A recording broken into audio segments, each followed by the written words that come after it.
everyone. My name is Dilshad. I am working as an assistant professor at Amat University, Chennai. In the last session, we had discussed about the eigenvalues, eigenvectors, dimension of the eigenspace, and the diagonalization of the matrices. In this session, we are going to see the applications of diagonalization. Suppose if we have a matrix A, 1 minus 1 minus 1, 1 3 1 minus 3 1 1. So we can find a matrix P such that P inverse AP is diagonal.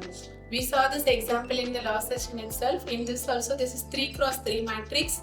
If we find the characteristic equation, the eigenvalues will be 2 minus 2. For lambda 1 is equals to 2, find the corresponding eigenvector. That will be x1, x2, x3 equals to minus t 0 t. So the p1 will be minus 1 0 1. For lambda 2 equals to minus 2, the corresponding eigenvector will be 1 minus 1 4. For lambda 3 equals to 3, the eigenvector will be p3 minus 1 1 1. Write all these eigenvectors p1, p2, p3 in terms of column vectors and multiply it with p. Multiply like P inverse AP, we will end up with the diagonal matrix 2 0 0, 0 minus 2 0 and 0 0 3.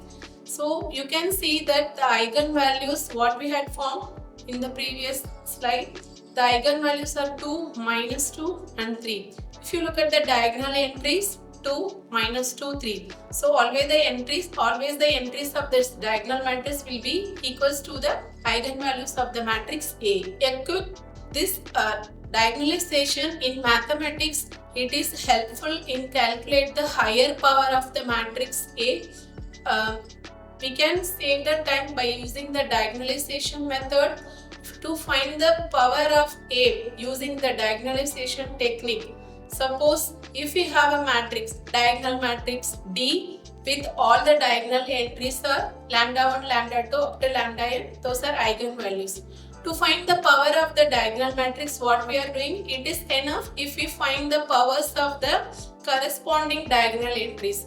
Note that if D is eigenvalues of D is lambda 1, lambda 2 up to lambda n, then the eigenvalues of D power k will be the powers of those eigenvalues, lambda 1 power k, lambda 2 power k and lambda n power k. So we can calculate the power of the diagonal matrix easily.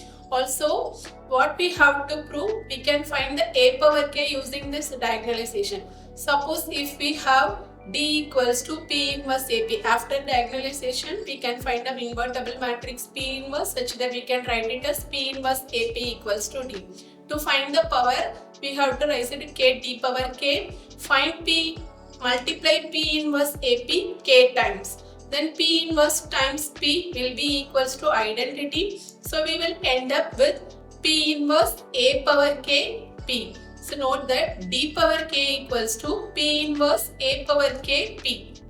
So A power K, to find A power K, pre and post multiply by P and P inverse. So we will get A power K equals to P D power K P inverse, where D power K is nothing but find the powers of all the entries in the diagonal of that matrix D. So in this way, we can use the diagonalization method to find the powers easily. Also, it is helpful in most of the engineering applications. We will see in the next few sessions. Okay, thank you.